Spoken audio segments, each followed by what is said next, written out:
Alléluia. Amen. Alléluia. Amen. Nous allons tous prier. Nous allons tous remercier le Seigneur qui nous a donné cette salle. Nous avons pleuré. Nous sommes adressés à Dieu pour qu'il nous donne une belle salle au centre. Voilà que Dieu répond toujours et nous sommes là. Prions le Seigneur et remercions-le. Bon de louer Dieu, alléluia. Il est bon de louer Dieu, alléluia. Tu veux que ta vie change, bien-aimé. Parce que cette parole, c'est une lampe à nos yeux, c'est une lampe à nos pieds. Et c'est une parole qui transforme nos vies, même nos foyers, nos couples.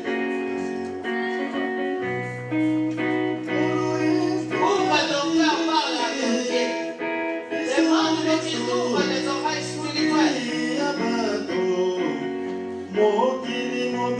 qu'il te parle. Que tu puisses comprendre sa parole et son message ce matin. Son message pour toi et moi.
Voici tes enfants sont de nouveau là.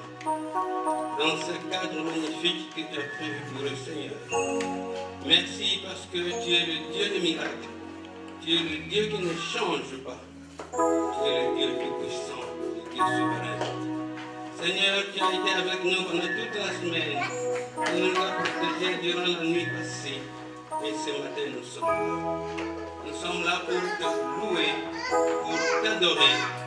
Parce que tu es le Dieu tout-puissant. Seigneur, du haut de ton trône, tourne ton regard vers ces lieux. Ta main n'est pas trop courte pour venir.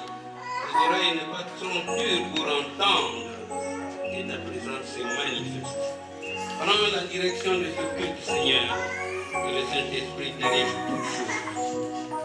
La louange, l'adoration, les prédications, les communiqués, la culture soient sous ta direction, Seigneur. Merci. Que tout soit fait pour ta gloire. Au nom du Seigneur Jésus, nous allons prier. Amen. Amen. Amen. Acclamons encore pour le Seigneur. Bien-aimés, nous allons continuer notre séminaire que j'espère que nous allons terminer aujourd'hui.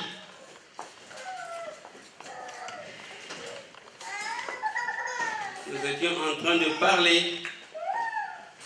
du problème où les hommes, depuis le début de l'Église, nous, c'est mauvais rappeler tout ce que nous avions dit les 2 semaines passées. Donc je ne vais plus y revenir. Nous allons continuer. Je vais juste ajouter quelque chose pour revenir au pasteur. Il y a un frère qui m'a fait l'observation en me disant, papa, vous avez parlé seulement de pasteur. Vous avez en quelque sorte dénoncé beaucoup les pasteurs, mais les membres aussi, c'est membres de Dieu. Alléluia. Amen. Alléluia. Amen. Tout à fait. Vous avez raison. J'ai dit, peut-être que vous n'avez pas suivi, j'ai dit effectivement que les membres, tous les membres de l'Église, tous les hommes que nous sommes, tous, nous nous moquons de Dieu. Mais, et j'insiste là-dessus, comme Jésus-Christ l'a dit lui-même, vous lisez Matthieu 7, 15, Marc 7, 9, Jésus-Christ l'a dit lui-même, l'apôtre Paul l'a dit aussi, l'apostasie entrera d'abord par les dirigeants. Quand Satan va détruire une église, quand Satan attaque une assemblée, il attaque d'abord le staff dirigeant. Et dès le départ, ceux qui ont détruit l'église, ceux qui se sont moqués au départ de l'église, ce sont les dirigeants, ce sont les pasteurs, les évangélistes, les apôtres, les prophètes, tout ce que vous voulez. La Bible dit bien, dans 1 Timothée 4, 1 à 3, vous verrez, il y aura de faux prophètes, de faux pasteurs, de faux serviteurs qui sortiront. Et vous, le peuple, vous serez séduits, vous allez les suivre comme des moutons. Votre responsabilité, c'est de ne pas suivre ces gens-là. Dernièrement encore, je suivais sur Internet la grande chaîne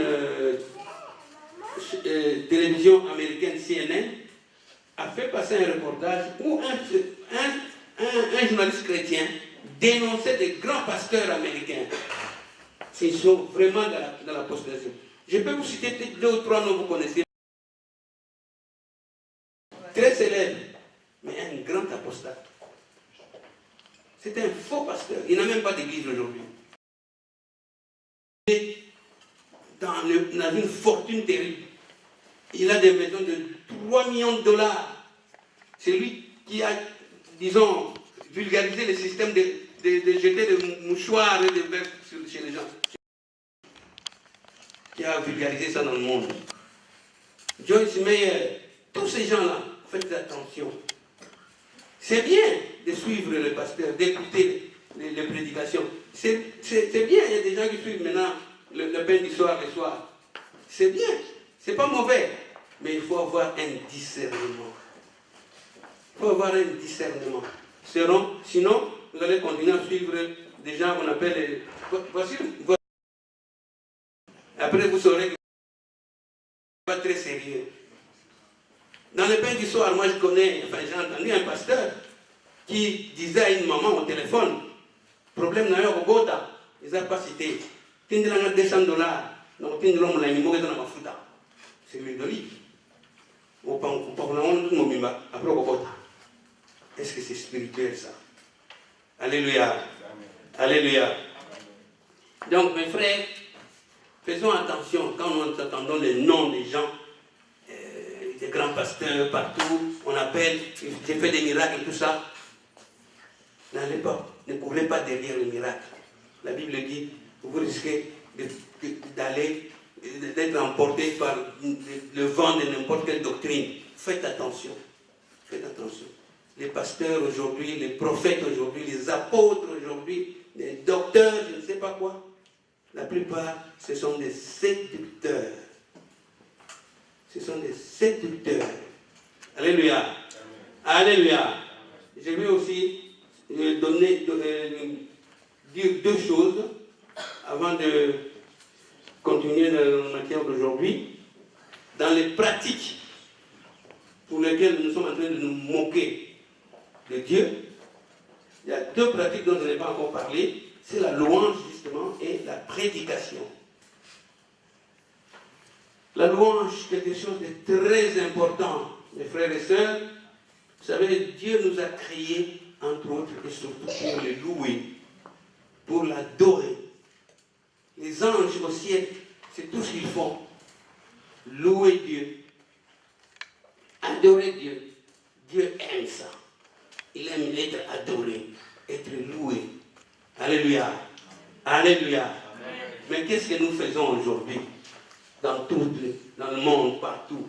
C'est parti surtout des États-Unis. Au lieu de louer Dieu, mes frères, écoutez-moi bien, au lieu de louer Dieu, nous sommes en train de nous louer nous-mêmes. Parce que quand nous louons, nous chantons pour louer Dieu. Ça doit être pour le plaisir de Dieu.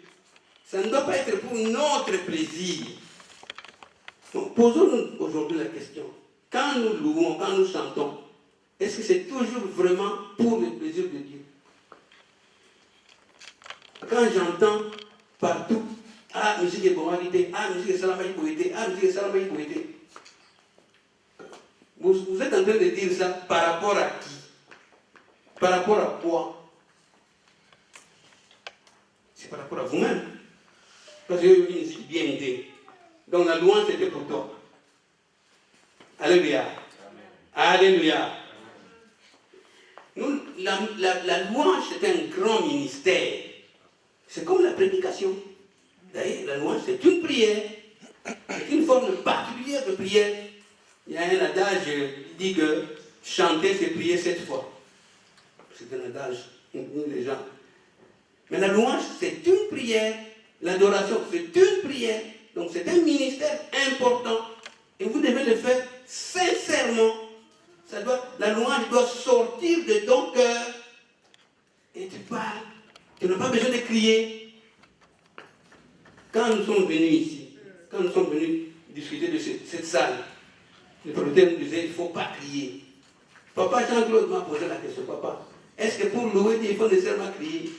Il est là. Il dit, est-ce que si on ne crie pas, si on ne chante pas trop fort, Dieu ne va pas nous entendre? Qui a dit ça? Qui a dit ça? Alléluia. Amen. Alléluia. Amen. Faisons attention. Nous devons louer. J'ai dit souvent à mes frères, à mes enfants, les musiciens chrétiens, vous êtes en train de confondre la musique pour Dieu et la musique pour l'homme. C'est parti des États-Unis, depuis le début du siècle dernier. C'est parti de là, avec le gospel. Je ne vais pas entrer dans les détails. Je peux vous expliquer c'est quoi le gospel, comment ça a commencé. Mais c'est malheureux, c'est là où nous en sommes. L'année dernière, non, il y a 2 ans, on était dans un matin, on clôturait un deuil, et il y avait des musiciens du Paris ici, la plupart sont venus, et ils ont joué, et à un moment donné, je leur ai dit, vous pouvez arrêter, nous allons faire le service, nous allons prier. Tous sont sortis. Ils se sont mis dehors.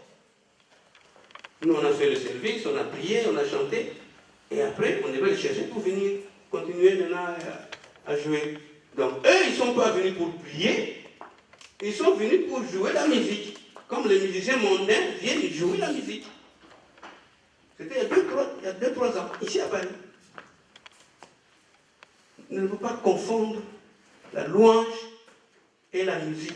C'est pourquoi j'ai toujours dit, un musicien chrétien, un musicien qui est dans le Seigneur, n'est pas un musicien chrétien. Il doit être un chrétien musicien.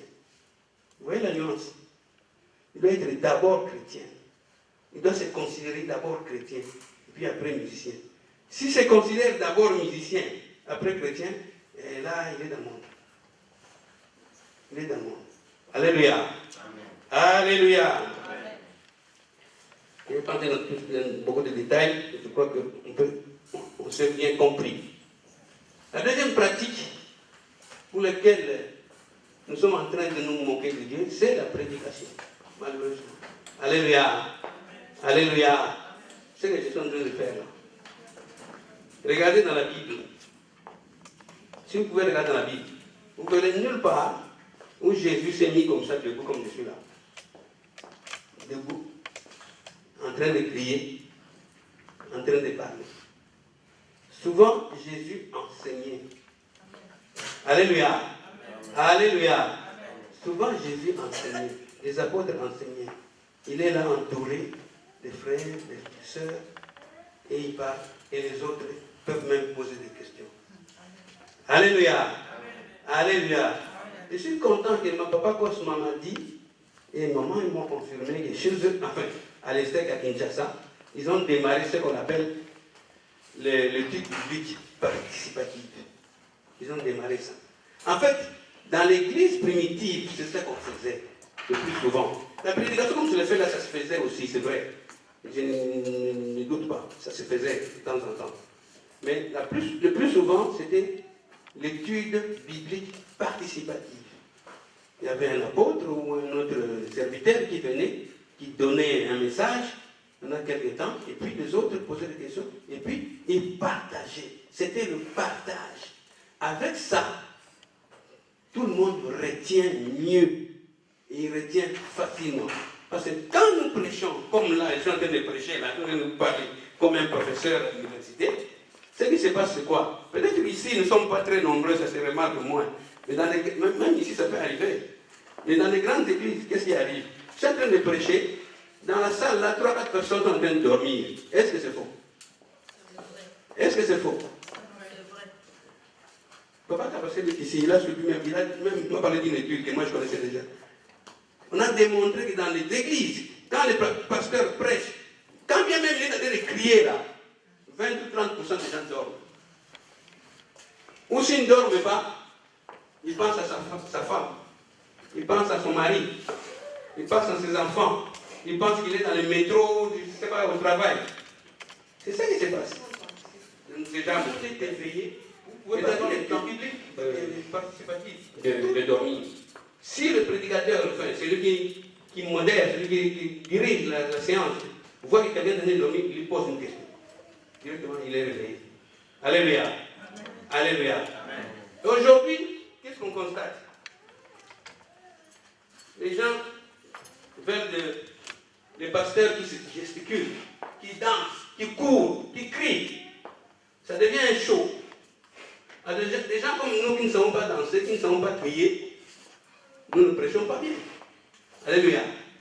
Alléluia. Vous aimez des gens qui dansent. Ah, pasteur, ils vont pina, ils vont bouger, ils vont gang. C'est comme ça. J'ai déjà suivi un pasteur, ici à Paris, il y a 3-4 ans, qui est venu des États-Unis. Il criait terriblement. Du début jusqu'à la fin, je n'ai rien compris de tout ce qu'il a raconté. Je vous dis sincèrement. C'était ici chez Raja. Je n'ai rien compris. Il ne faisait que crier. Et celui qui l'interprétait l'a suivi aussi, parce qu'il parlait en anglais. Celui qui l'interprétait criait aussi. Donc je n'entendais, je ne comprenais rien. Du début jusqu'à la fin, je suis sorti chez moi. Je n'ai rien pigé de tout ce qu'il a raconté. Vous voyez? C'est pas ça la prédication.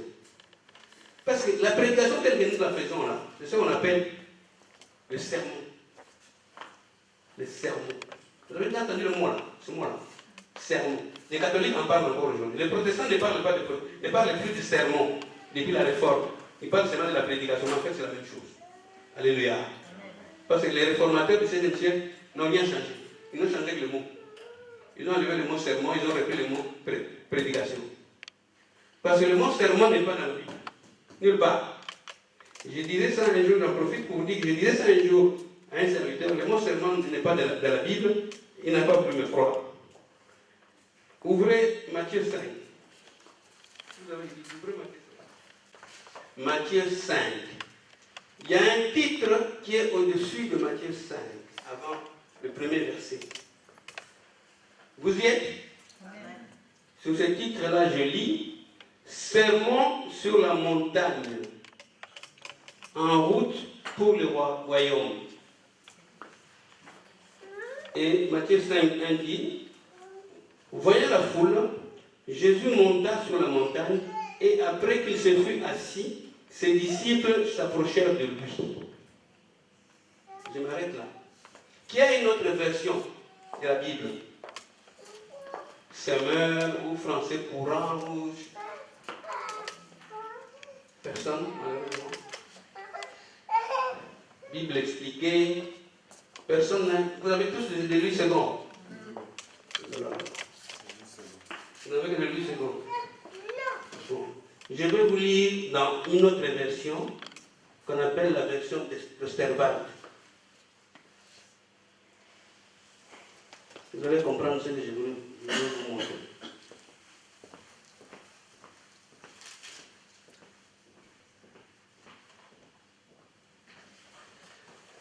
Ça, c'est la Bible version Osterwald. Je prends toujours Matthieu 5. Je lis, il y a un tout petit titre. Le Seigneur prêche sur une montagne. Vous avez entendu? Est-ce que c'est la même chose? Est-ce que c'est la même chose que je dis? Louis II dit, dans le titre, Sermon sur la montagne, en route pour le royaume. Osterwald dit, le Seigneur prêche sur une montagne. Et je lis le premier verset. Or, Jésus, voyant la multitude, monta sur une montagne, et lorsqu'il fut assis, ses disciples s'approchèrent de lui. Nulle part dans le texte, ni dans n'importe quelle traduction, on parle de sermon. Nulle part. On ne parle de sermon que au niveau des titres. Et c'est surtout seulement Louis II. Vous allez vérifier à la maison, c'est bien d'autres traductions. Moi, dans ma traduction d'Observatoire, on ne parle pas des sermons, ni dans le titre. Comment expliquer ça? J'enchaîne donc le plan des Bibles. Pourquoi il y a beaucoup de Bibles? Je vous ai dit ça l'autre jour. Je vais pas entrer dans le détail, mais rapidement. On s'est moqué tout simplement de Dieu. Quand on a commencé à traduire les Bibles. Parce que les textes originaux, les vrais textes, qui ont été écrits par Moïse, Josué, tous ces gens-là, les apôtres, Paul, ces textes-là ont disparu, ça c'est vrai. Mais les premières copies existent. Mais après, parce que l'homme a toujours voulu faire intervenir son intelligence, faire intervenir ses coutumes, ses traditions, si bien que chacun qui traduisait à sa façon. Et plus tard, on a même voulu faire croire aux gens qu'on améliorait la compréhension de la Bible en ajoutant des titres. Ces titres-là n'existent nulle part dans les textes originaux, même dans les copies. Ces titres-là, tous les titres que vous voyez dans toute la Bible, ça n'existait pas. C'est l'homme qui a ajouté. C'est pour ça qu'il y a différents titres dans les Bibles. Je peux même vous choquer en vous disant que même les chapitres n'existaient pas. Même les versets n'existaient pas. C'est l'homme qui a ajouté les versets. C'est l'homme qui a ajouté les chapitres. Ça n'existait pas. Quand vous prenez des lettres de Paul, mais vous croyez que c'est quelqu'un qui a des lettres? C'est une lettre comme toi tu écris, comme moi j'écris, comme lui écrit. J'ai écrit à maman Florence, j'ai lui écrit une lettre. C'était ça, tout simplement. Il a écrit aux Éphésiens, il a écrit aux Romains, il a écrit à Timothée, il a écrit à Tite. C'est une lettre. Et les hommes plus tard ont mis des versets, des chapitres, tout ça. Et je vais pas dans le détail. Ça a changé un peu certaines explications, certaines compréhensions en mettant ces chapitres, en mettant ces versets-là. Et il y a des gens aujourd'hui qui sont en train de réécrire les Bibles en n'enlevant les chapitres des Écritures. Mais c'est pas ressorti. Il y a des gens qui y travaillent. Vous voyez? C'est pour ça qu'on a beaucoup de Bibles différentes parce que l'homme a fait ce Bible. Quand vous lisez la Bible des Témoins de Jéhovah, c'est rien à voir avec le second. Il y a une Bible qui est sortie dernièrement, la Bible de Bayard. Cette Bible-là, c'est presque un roman. C'est une Bible, c'est un roman, tout simplement. Donc les gens continuent à se moquer, tout simplement. Alléluia. Alléluia. Pourquoi nous nous moquons de Dieu? Comment est-ce que nous nous moquons de Dieu? C'est tout simplement parce que la plupart des gens, ceux qui se disent serviteurs, ceux qui se disent chrétiens, moi je mets toujours entre guillemets, ne sont pas convertis. Quand vous avez un pasteur qui a de la haine, qui a de la méchanceté, qui injurie les gens, qui ne veut pas vous saluer, mais son grand problème c'est qu'il n'est pas converti, il est encore païen. Alléluia. Alléluia. Quelqu'un qui vient à l'église, et quand nous devons prier, lui il sort. Quand nous devons terminer de prier, il revient. Il n'est pas converti. C'est un païen. Tout simplement. Le gros problème que nous avons, c'est un problème de conversion. Papa Cosmo va venir, il va nous faire tout un séminaire pendant 4 jours, enfin 4 séances sur la conversion. Parce que le problème vient de là. Si vous n'êtes pas converti, vous ne pouvez pas appliquer la parole de Dieu comme il le doit. D'ailleurs, quand vous voyez le début de l'Église, le premier empereur chrétien s'appelait Constantin. Il est devenu chrétien, c'est vrai, Constantin. Mais en réalité, il ne s'était pas bien, il ne s'était pas converti. Il a voulu faire plaisir à l'Église, au christianisme, parce que les Juifs devenaient de plus en plus nombreux. Il ne savait pas les contenir. Alors tout ce qu'il s'est dit, bon, je deviens moi-même chrétien, mais que les chrétiens, que les Juifs acceptent que certaines pratiques, certaines habitudes païennes entrent dans l'Église. C'est pourquoi je vous ai dit que le christianisme a été paganisé. Donc certaines habitudes, certaines pratiques, doctrines païennes sont entrées carrément dans l'Église à la faveur de l'empereur Constantin. Et lui, il s'est dit qu'il s'est converti. Non, non, il ne s'est pas converti. Il a blagué. Alléluia. Même si on appelle, vous entendrez parler des pères de l'Église. Il y a eu Antioche, il y a eu Athanase, il y a eu Clément, il y a eu Jérôme qui a traduit le premier la Bible en latin, et ainsi de suite. Tous ces gens-là se sont dit convertis. Non. Ils ont copié les histoires des païens. Et même la bibliothèque que je l'ai fait là, le système là est venu des Grecs. C'est ce qu'on appelle les sophismes. C'est des sophistes. Des gens qui venaient, qui à l'époque d'Aristote faisaient du théâtre. Venaient pour égayer les gens, vous êtes là. Comme ça se fait aujourd'hui. Ce qu'on appelle les one-man show. Les gens qui font des humours, vous les connaissez ici à Paris, il y en a plein. Ils parlent, ils dansent seuls. C'est ce qu'on appelle le one-man show. C'est ce qu'ils faisaient. Et c'est entré dans l'Église. Et les pères de l'Église, c'était des sophistes, ils sont devenus des pères de l'Église, et ils ont commencé à faire ça. Et c'est comme ça que le sermon est entré dans l'Église. Alléluia. Amen. Alléluia. Amen. Et nous tous, nous avons copié. Nous continuons. Heureusement qu'il y a des gens qui commencent à comprendre. On s'est fait une marche arrière. C'était très content quand mon papa m'a dit que chez nous, nous commençons à faire l'étude biblique participative. Et on va démarrer ça ici à un moment donné, vous comprendrez que c'est beaucoup mieux que prêcher comme ça. Parce que quand je prêche comme ça, vous entendez peut-être pendant 30 minutes, 45 minutes, 1 heure du temps. Après, vous oubliez. Vous rentrez à la maison, vous oubliez, tout simplement. Alléluia. Amen. Alléluia. Amen. Ce message donc s'adresse particulièrement, et je le répète encore, à tous ces serviteurs, à tous ces gens qui sont en train de séduire les gens, qui sont en train d'appliquer tout ce qui s'est fait depuis le début de l'Église. Mais, comme je vous ai dit, faisons attention. Faisons attention. Paul a dit, Galates 6, 7, on ne se moque pas de Dieu. Révisons encore le passage. Galates 6, 7. Galates 6, 7 à 8. Quelqu'un peut relire ça?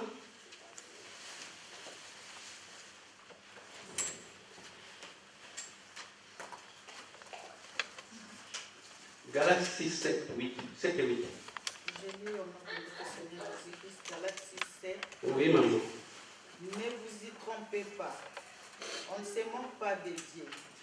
Ce qu'un homme aura semé, il le moissonnera aussi. Celui qui sème pour sa chair, moissonnera de la chair.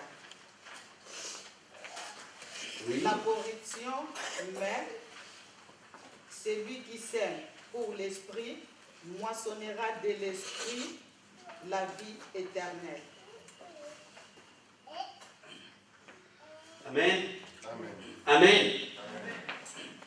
La deuxième partie est très importante. Maman, vous pouvez répéter la deuxième partie? 8. 8.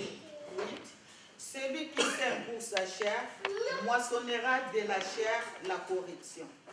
Mais celui qui sème pour l'esprit moissonnera de l'esprit la vie éternelle. Celui qui sème pour sa chair récoltera de la chair la corruption. Mais celui qui sème pour l'esprit récoltera de l'esprit la vie éternelle. Et j'ajoute, quand vous lisez dans Osée 8, 7, prophète Osée, chapitre 8, verset 7, la Bible dit, puisqu'ils ont sémé du vent, ils récolteront la tempête. Vous connaissez cet adage? Qui sème le vent, récolte, ça vient de là. Ça vient de là. C'est Osée qui a dit ça. Celui qui sème le vent, récolte la tempête. Quand vous plantez des épines, vous semez des épines, est-ce que ça va pousser? Est-ce que vous aurez des raisins? Ou est-ce que vous aurez des pommes? Vous devez savoir que chaque fois que vous semez quelque chose, vous allez récolter quelque chose de même nature, mais en plus grand, peut-être même en plus grave. Donc, faisons toujours attention. Vous vous moquez de Dieu aujourd'hui, il se moquera de vous. Et je dis souvent, Mbanu Egoya. Egoya. Alléluia. Alléluia. La Bible dit dans Exode 34, 7, la Bible dit, l'Éternel ne tient pas le coupable pour innocent. L'Éternel ne tient pas le coupable pour innocent. L'Éternel ne tolère pas le péché. Tout péché amènera toujours des conséquences.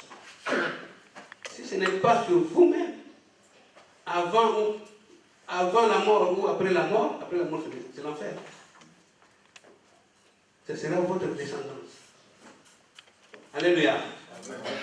L'Éternel ne tolère pas le péché. Alléluia. Amen. Alléluia. Amen.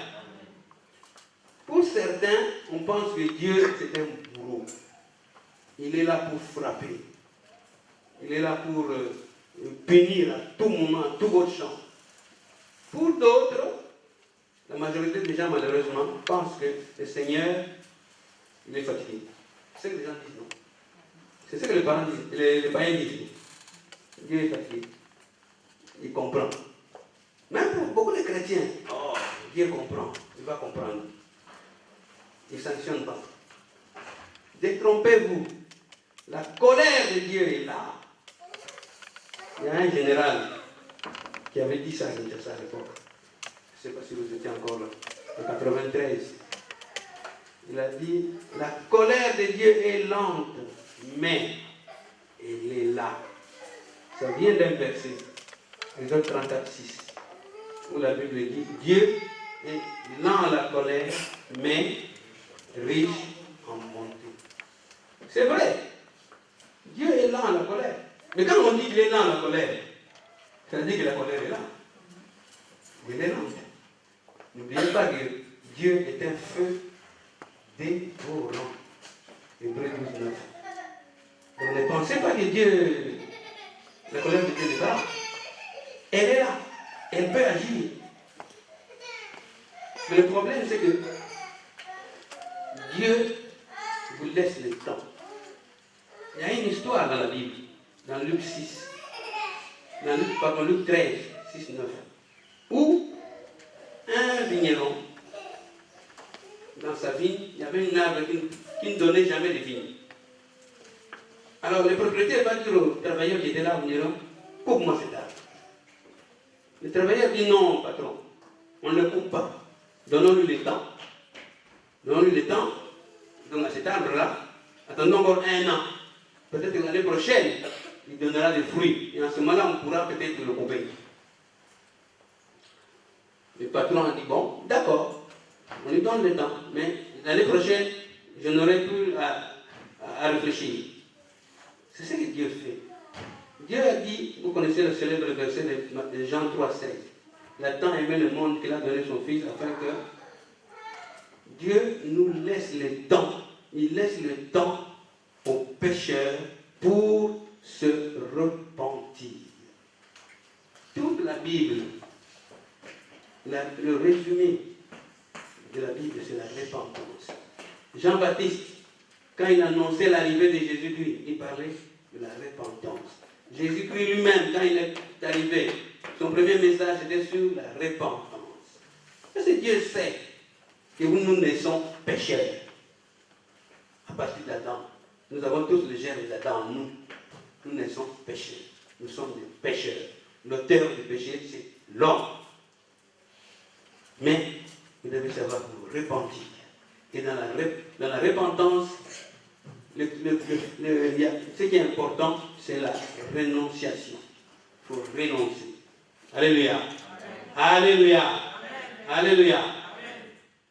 Dieu vous laisse le temps. Il laisse le temps aux pécheurs. Il ne veut pas que le pécheur subisse la conséquence ultime. Comme dit Paul Romains 6, 23. Le salaire du péché, c'est la mort. Dieu ne veut pas la mort. La mort, ça fait que la mort spirituelle. Vous vivez encore, mais vous êtes dans la mort spirituelle. Dieu ne vous connaît pas. Vous êtes à la merci de Satan. Satan vous fait faire n'importe quoi. Vous êtes dans la médiocrité spirituelle. Alléluia. Mais ça peut déboucher à la mort physique. Et puis l'enfer. Qui a créé l'enfer? C'est Dieu lui-même. C'est Dieu lui-même qui a créé l'enfer. Donc, la colère de Dieu est là, mais il laisse le temps. Quand un homme, une personne ici, nous répandons, se répand au ciel, c'est la fête. Alléluia. Alléluia.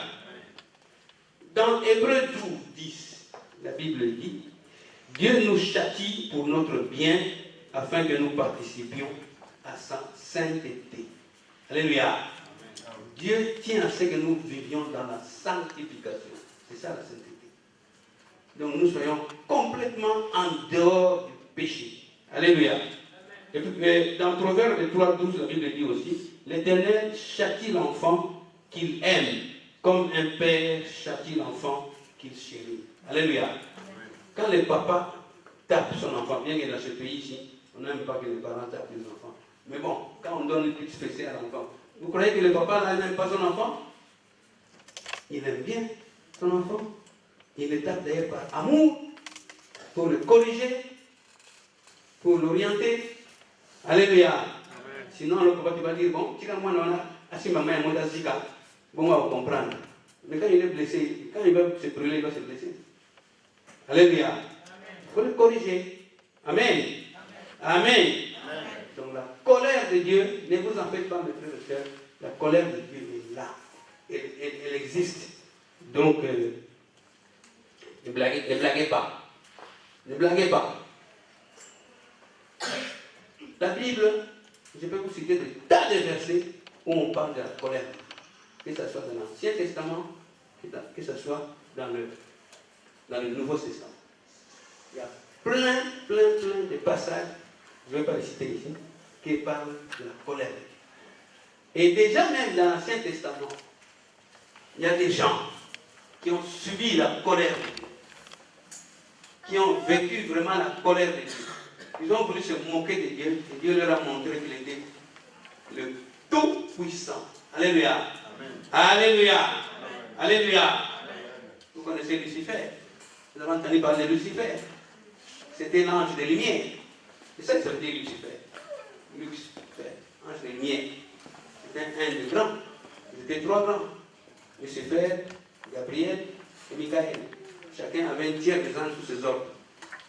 Et Lucifer, qui était très beau, brillant, puissant, il s'est dit, moi aussi, on doit me louer aussi. Il a voulu faire un coup d'État. Dieu lui a dit, arrête, on ne peut pas faire ça. Finalement, il a provoqué une bagarre. Ces anges se sont battus avec les autres anges, dirigés par Michael, et Dieu lui a montré qu'il était plus fort. Ils les ont battus, et Dieu l'a chassé. Il l'a chassé carrément du royaume du ciel, et il est descendu sur terre. Et il ne s'appellera plus Lucifer. En descendant sur terre, il est devenu Satan, le diable. Donc Dieu n'a jamais créé Satan. Il n'a jamais créé le diable. Il a créé Lucifer. Et Lucifer a péché. Et il est devenu Satan par la colère de Dieu. Alléluia. Alléluia. Il y a eu Myriam. Vous avez entendu parler de Myriam? C'était la sœur de Moïse. Moïse est allé prendre une femme étrangère et Myriam et son frère Aaron se sont mis à reprocher, ils ont fait des reproches à Moïse. Dieu leur a dit, c'est mon serviteur. Pourquoi vous êtes en train de faire des reproches? Je vais vous sanctionner. Vous savez ce qui est arrivé à Myriam? Myriam a attrapé la lèpre. Elle est devenue blanche comme la neige jusqu'à sa mort. Dieu ne badine pas. Alléluia. Alléluia. David, le roi David, qu'on disait l'homme au cœur de Dieu. David a fait l'impudicité avec Bathsheba, vous le savez. Il a eu un enfant. Dieu a envoyé le prophète Nathan aller lui dire, et je ne suis pas d'accord. Je vais tuer cet enfant pour lui montrer que je ne suis pas d'accord. David, l'homme au cœur de Dieu, c'est l'ami de Dieu. Il a dit, bon, je vais demander pardon. Je vais me repentir. Il a pleuré. Il a jeûné. Il roulait par terre. Il dormait par terre. Dieu a dit, j'accepte ton pardon. J'accepte ton repentir.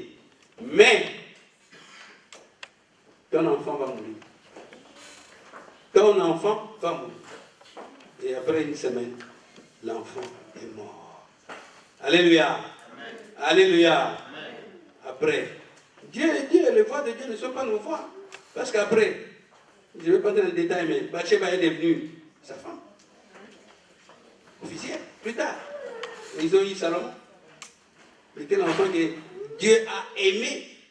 Alléluia. Amen.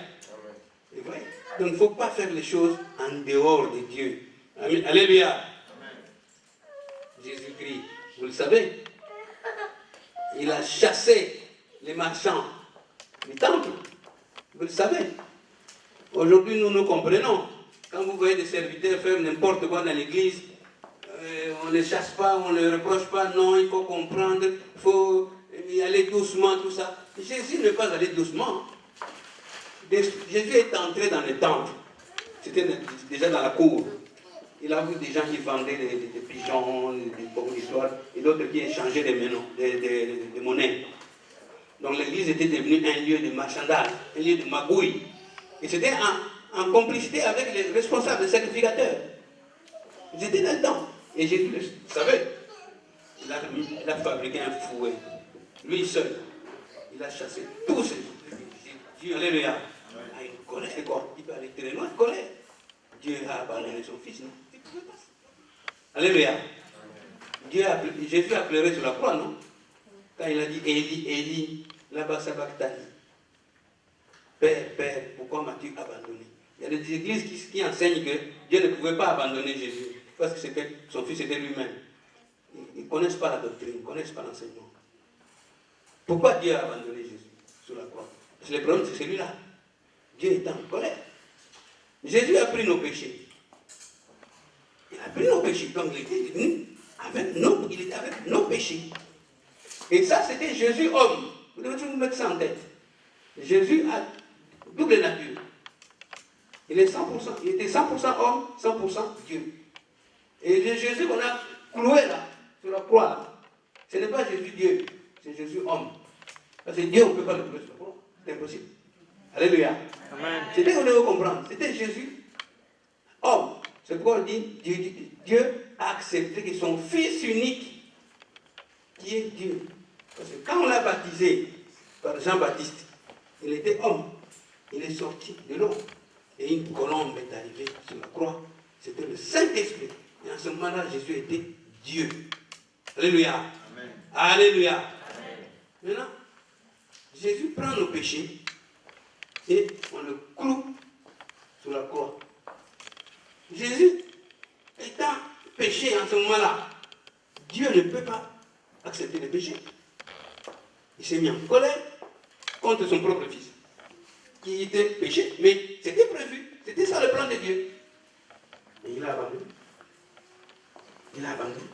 Et Jésus qui pleurait, c'est encore Jésus homme. Mais il fallait que ça se fasse comme ça. Il fallait que ça arrive colère ne pouvait pas supporter le péché. Et il a abandonné son fils sur la croix. Et son fils a pleuré. Jésus savait. Après. Mais bien aimé, ne blaguons pas avec Dieu. Il est arrivé jusqu'à abandonner son fils sur la croix. Donc la colère de Dieu est là. Et les gens croient que cette colère ne se manifestera que quand on ira en enfer. Non. Pendant la vie terrestre, pendant que nous vivons, nous sommes là. Beaucoup de gens commencent toujours. Ne vous précipitez pas à commencer à faire des combats spirituels, à chasser des démons qui n'existent pas. C'est ça le réflexe que nous avons. Dès la fois que nous constatons qu'il y a un problème, on a beau tâter, moi on a l'oeil, je ne me marie pas, un moment donné je me fasse, je commence à crier sur les démons. Non. Prie Dieu, demande à Saint-Esprit qui te montre d'abord. Est-ce que ce n'est pas ta propre faute? Est-ce que ce n'est pas la faute de tes parents? Est-ce que ça ne vient pas des aïeux?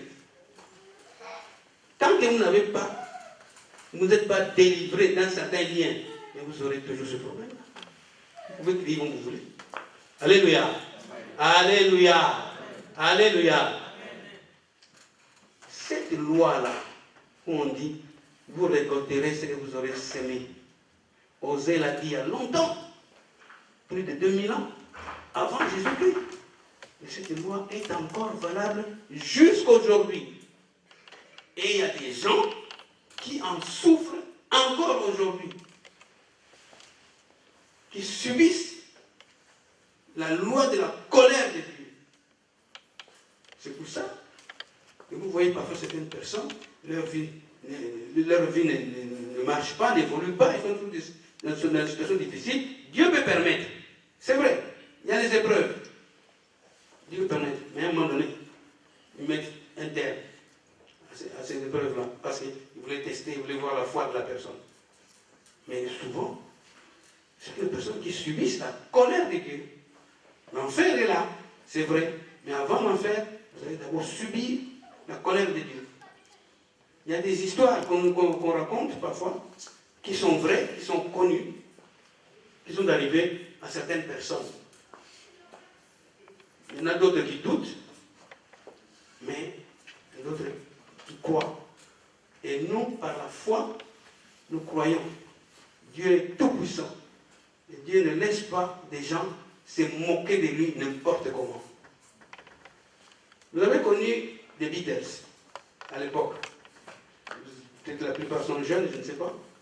C'était un grand orchestre anglais. Et ils avaient un musicien qu'on appelait John Lennon.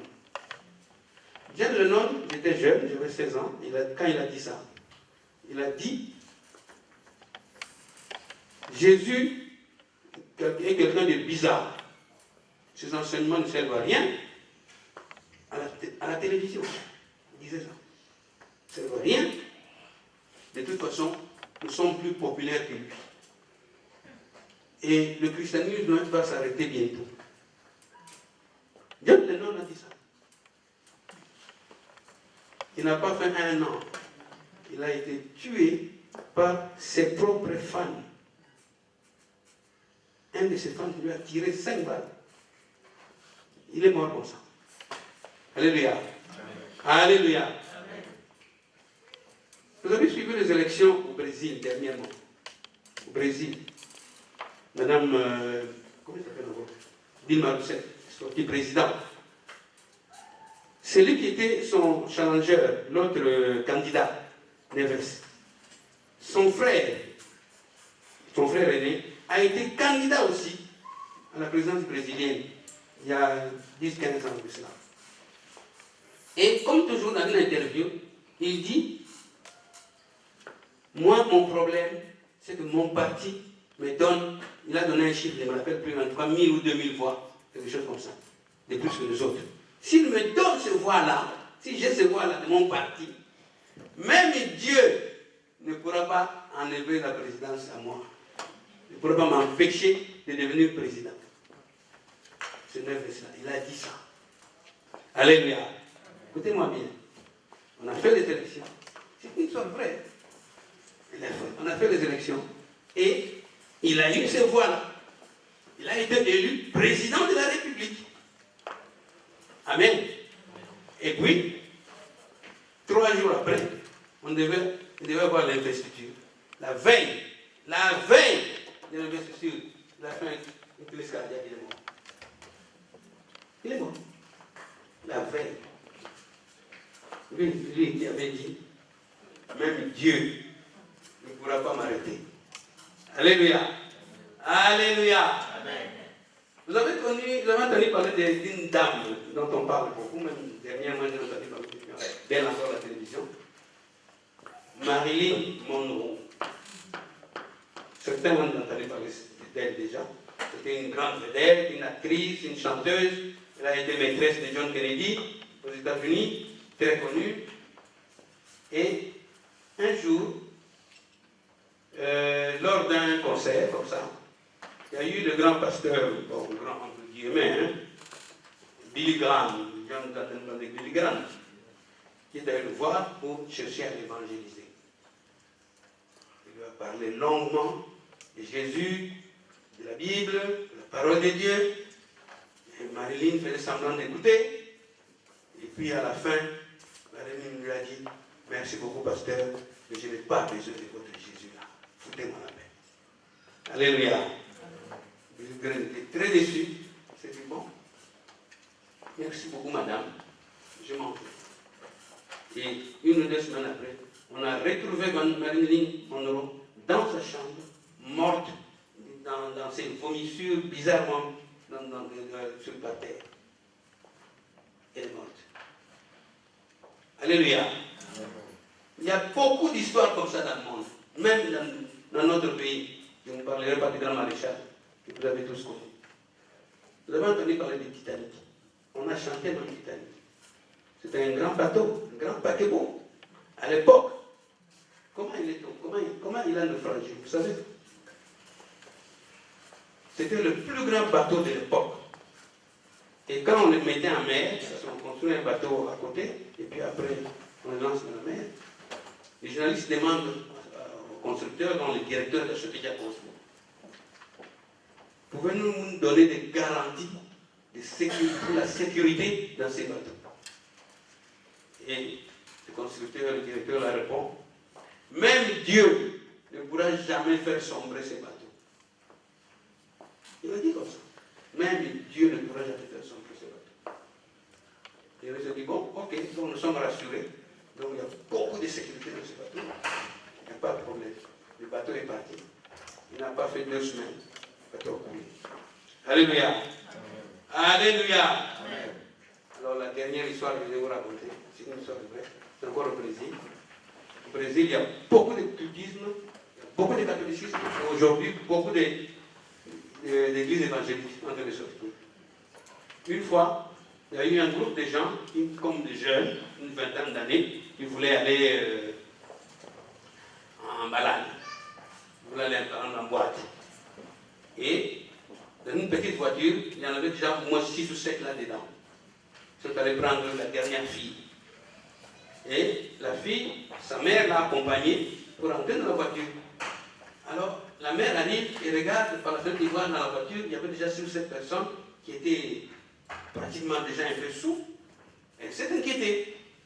Sa fille est entrée quand même. Elle a dit à sa fille que Dieu soit avec vous. Alléluia. Alléluia. Vous savez ce que la fille a répondu? Ah, maman, malheureusement, vous voyez bien qu'il n'y a pas de place pour Dieu ici. Hein. Bon, il peut se mettre dans le coffre. Hein. On verra bien. S'il peut se mettre dans le coffre, ça sera mieux. Maman est rentrée. Et ils sont partis. Quelques temps après, on a appelé le maman pour dire que la voiture là a fait un accident. Et tous ces enfants sont morts. Mais ce qui est plus surprenant, c'est que quand les policiers sont venus, ils ont regardé la voiture.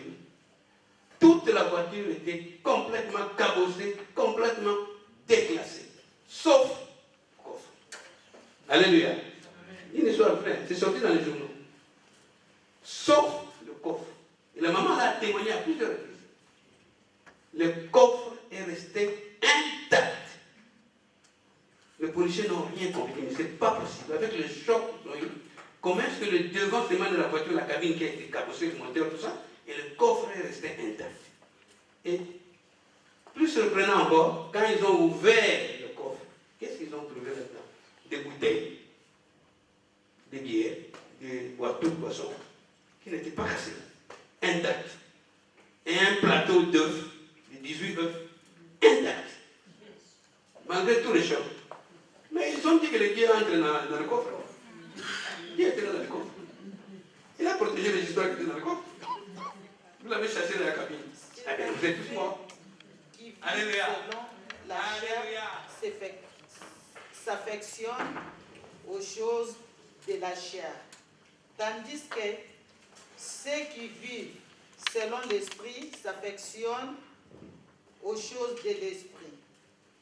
Et l'affection de la chair, c'est la mort.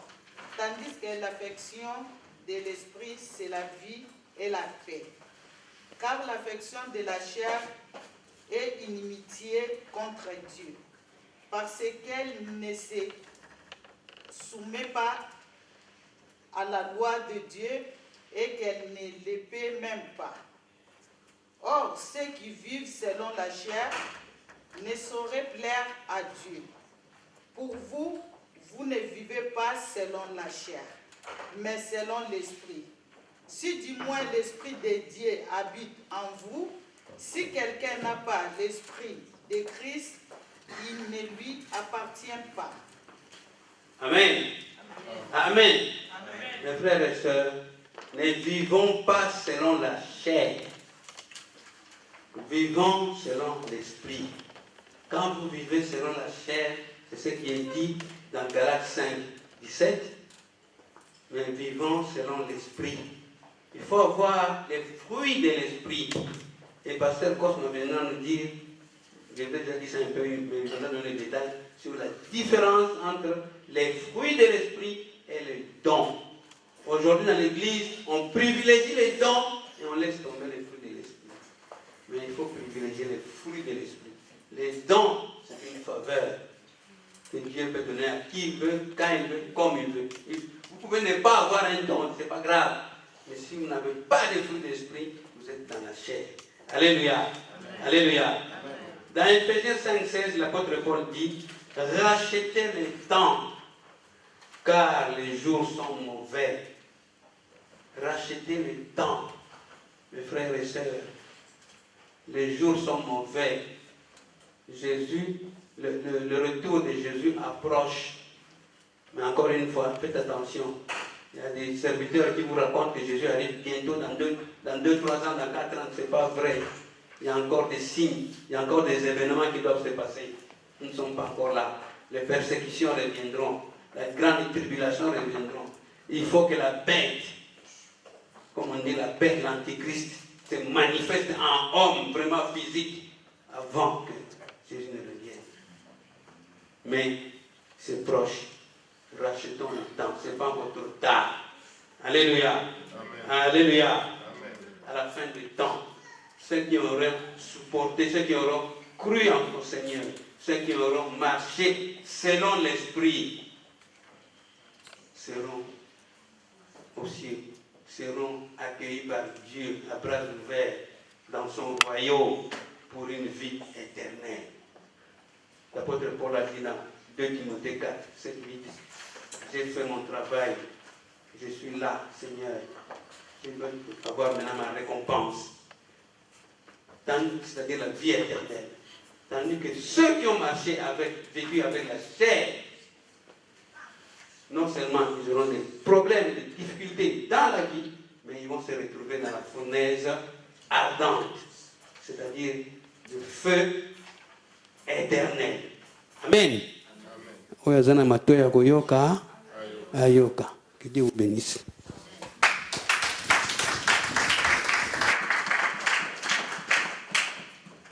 Nous allons prier.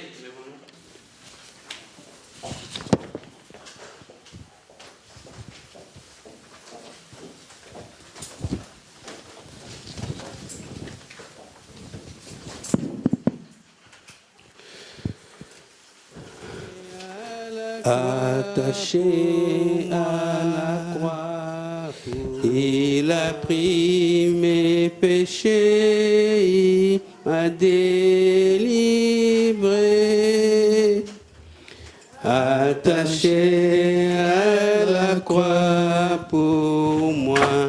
Attaché à la croix pour moi. Attaché à la croix pour moi. Il a pris mes péchés, il m'a délivré. Attaché à la croix pour moi. Mes bien-aimés, remercions le Seigneur. Prions Dieu parce que son fils a été attaché à la croix à cause de nos péchés. Dieu l'a abandonné, son fils unique, à cause de nos péchés. Mais cette œuvre de la croix a été réalisée pour nous sauver du péché, justement. Bénissons le Seigneur. Oh Seigneur Jésus. Priez le Seigneur. Remerciez le Seigneur. Rendez-le des actions de grâce pour cette œuvre. Sans cette œuvre-là, nous ne serons pas ici comme ça. Oh Seigneur. Car ta bonté Oh Seigneur. vaut mieux que la vie. Oh Seigneur. Car ta bonté Bénissons le Seigneur. Prions pour le Seigneur. vaut mieux que la vie. Mes lèvres célèbrent tes louanges. Malgré que les hommes n'ont fait que se moquer de Dieu, Dieu a envoyé son Fils unique sur la croix Que la vie pour notre repentance, pour notre délivrance. À partir de là, dans ma vie, car ta bonté bénissez le Seigneur. vaut mieux que la vie.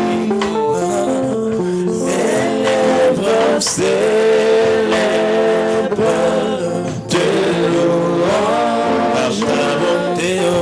Car ta bonté vaut mieux que la vie.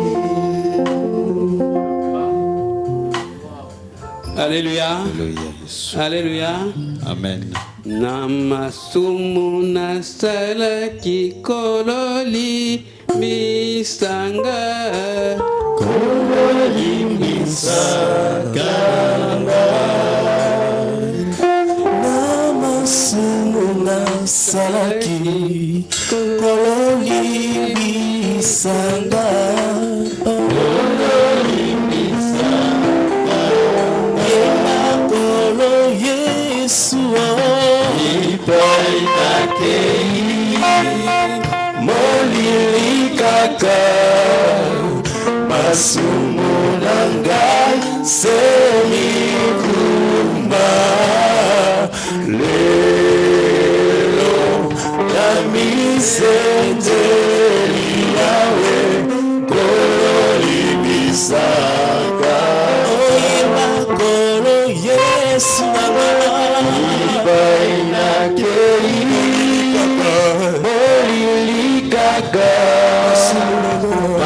Masumunanga semivumba lelo namisenzeli yawe kololimisanga yawe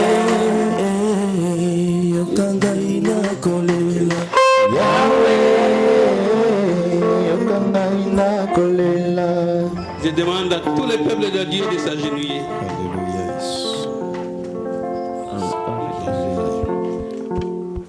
Examine-toi, mon frère. Examine-toi, ma soeur. Regarde dans ta conscience. Si tu n'y arrives pas, demande au Saint-Esprit de t'aider. Demande pardon à Dieu pour tous les péchés. que tu as commis dans ta vie, même celle de tes parents. Renonce, demande pardon, prions le Seigneur.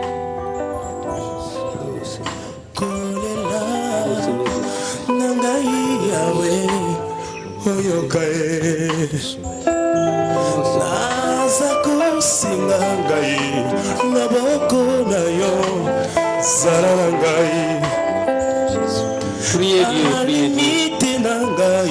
Demandez pardon à Dieu. Dites à Dieu que je renonce avec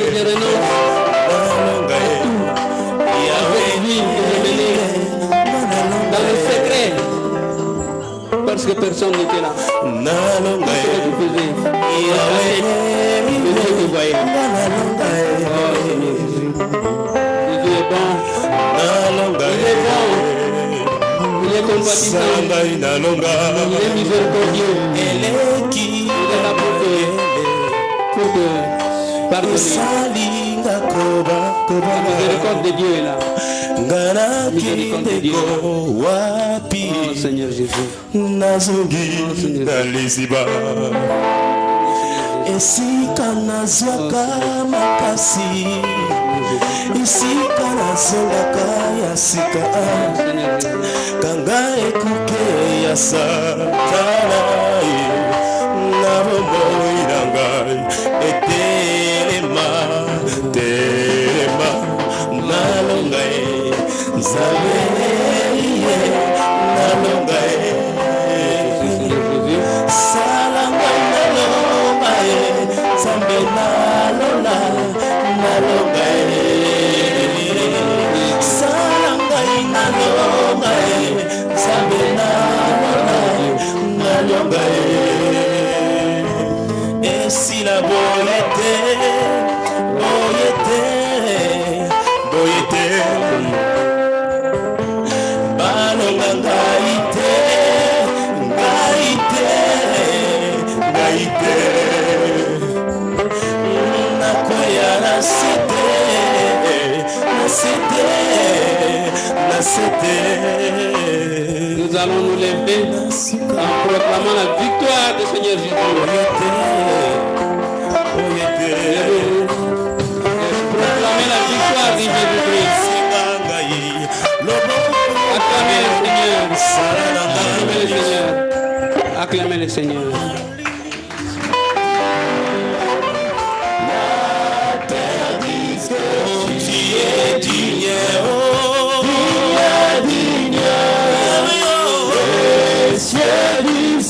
Tu es digne, digne, digne, digne. La terre dit que tu es digne. Yosa Nzambe, likolo elobi yosa Nzambe, yosa Nzambe, mabele elobi yosa Nzambe, yosa Nzambe, yosa Nzambe.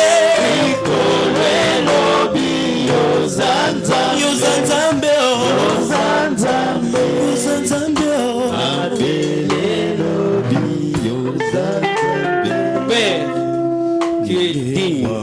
Tu es digne d'être loué. Tu es digne d'être adoré. Tu es digne d'être glorifié.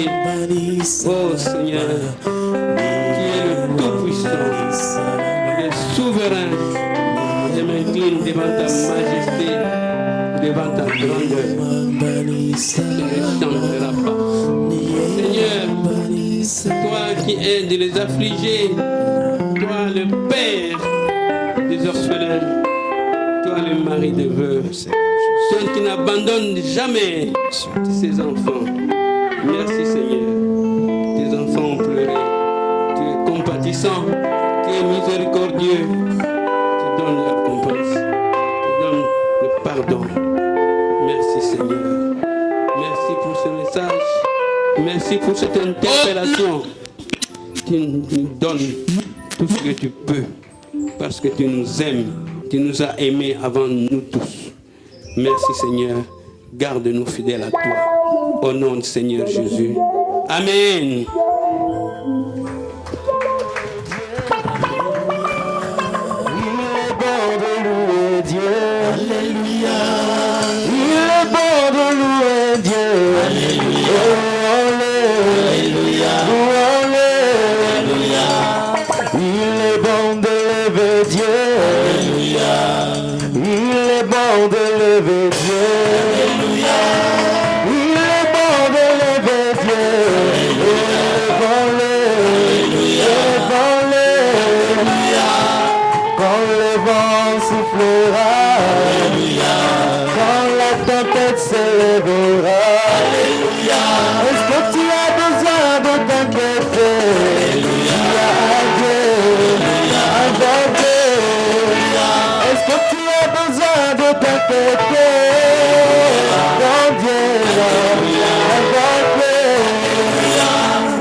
90 dans sa affranchie.